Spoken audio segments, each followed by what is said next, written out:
And how you doing, folks? Chris Bernard here, Duck29 Marketing. Hope you're doing absolutely stupendous on this lovely Thursday morning, Eastern Standard Time on the 14th of January. Can you believe we're halfway through January already? Pretty amazing. I had a client kind of share with me, or at least had some concerns about um, how to do DuckDuckGo and um, why they weren't actually showing up. So I'm doing a live stream on this. I'm trying to figure out as I'm doing it, how do I share my screen? I don't know. Probably need to research that a little bit more. In typical Google format and foundation, I'm having a hard time finding things to click on here. Webcam manage. No, it's disabled. I'll have to do that one search for you in a little bit here, but I'm going to unplug and go to the whiteboard, okay? So you can hear me, hopefully, God willing. And move that. Oh, maybe that'll help a little bit more. All right, so going down to it, you've got your normal, let's say, Google search results here. Your normal Google search results. You're going to have your paid ads, right? You're going to have, and those will usually be 2 or 3 or 4, whatever the case may be. And then a lot of us will have the local listings. That's your maps and stuff like that right there. And then there'll be that, basically it's fed by Google My Business listings in there. Although you do have your Google My Business listing over here to the right, hopefully if your firm is doing what they're supposed to be doing. Now they in paid, but they're also here, and then they're also in the Google My Business listing information, the picture, and some other really cool data you can do, like coupons and offers, et cetera, with that. And then you have your organic ranking. So that would include things like SEO, right? So you've created the pages that you want. Let's say it's an air conditioning company, right, in a specific city. You've optimized that page. You may have a video on that page and all of that. You've adjusted your H1 header tags and title tags and all that fun stuff to rank for there. So the goal would be to be here, here, here, and here. Well, this one specific client called me on, and this was Google, right?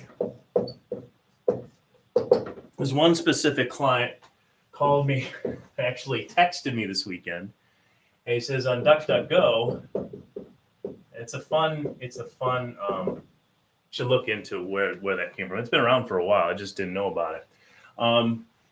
Anyway, on DuckDuckGo, he's nowhere to be found. And if you look actually at DuckDuckGo and you download it, by the way, just to give you a little bit of background on it, the reason why people are moving to DuckDuckGo is because the privacy situation of Google and Amazon and all these companies, a lot of people are shifting to these different browsers. And I was actually using DuckDuckGo, I don't know, I've been using it now for about 3 months now, 2 to 3 months. And I have to tell you, it's really, really solid, actually, from a search engine standpoint, to find things. And I would actually just encourage you to, look, if you're talking pizza or something like that, it's irrelevant, right? But if you're researching things online, do yourself a favor. Don't trust anybody else out there. Go look and see. So let's say it's a specific issue about a candidate, or you're trying to find some information that, from a health standpoint, right? Do yourself a favor, open up browser one and go to, Google and do your search like you typically would. And then go to DuckDuckGo and do your search there. It will be pretty enlightening to see what you think about that. So feel free to share. But anyway, the actual layout is very, very similar with DuckDuckGo as it is to Google. In fact, you have your paid listings up top, right? In some cases, I ended up seeing actually quite a few cases, I ended up seeing the map again with the Google My Business listing information in here, as well as the big block Google My Business box, okay? And then organic rankings again. Looks very similar. Here, my client is here, here, here, and here. DuckDuckGo, nada. It's a small client. Look, it's okay. All right. So I had to go figure out where this content came from. So hopefully it's going to be helpful to you. If it isn't, then, fine, you take it what you worth. If it is, it's important, great. So paid listings, the paid listings are driven off of Microsoft. I don't know why I put an N there, but an M.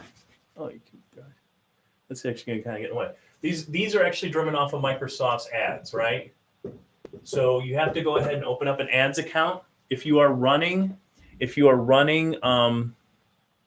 Google Ads already, which is cool, you can import those campaigns directly in, which saves you a lot of time.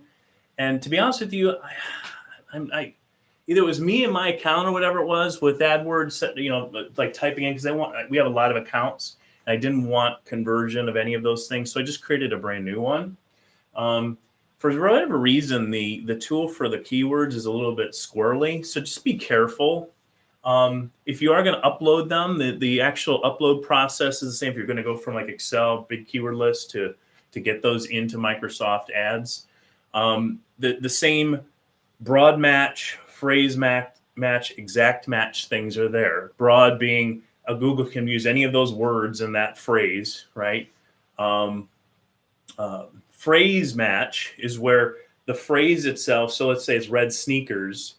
Red sneakers has to stick together, but the stuff in the front, the stuff in the back, that can all change out. So it's like red sneakers review or reviews, or top rated red sneakers, right? That phrase is stuck together, right? Things in the front, things in the back can be changed out. Exact match is just that, exact.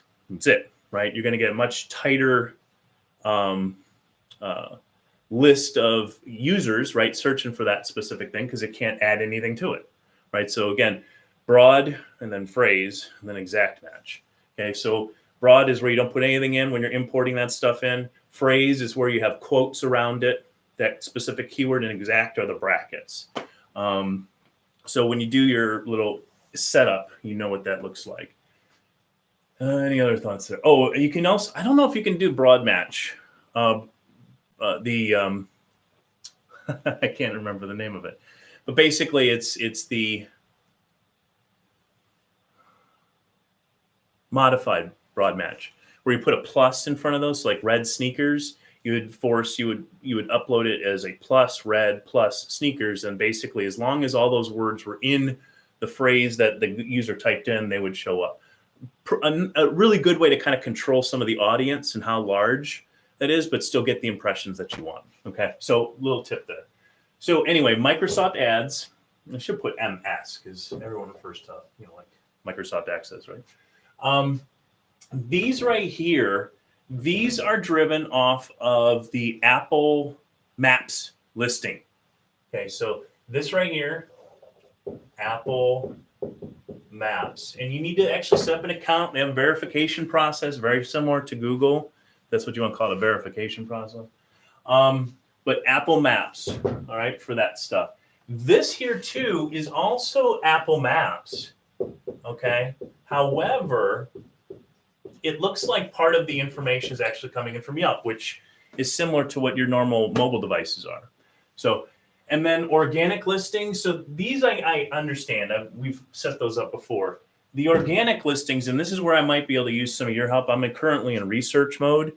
None of our pages that are optimized for our client, and they're showing up for a lot of different keywords for organic, are here in DuckDuckGo. So the research process is still out, whether or not they're using more linking strategies and things like that. That's kind of what my hypothesis is. But for the SEO side of it, the jury's still out on that one. So let the discussion kind of reign. Maybe some of you out there have better experience with it. I'm in research mode. So as you've seen from this video, it's part 1. There will be a part 2, in which case then I will be updating you on that. So hopefully that helps you a little bit in the deployment strategy of engines potentially outside of our loved Google. Happy Thursday, group. Leave your comments in the box. Remember to subscribe and like, and we'll talk to you later. Bye-bye.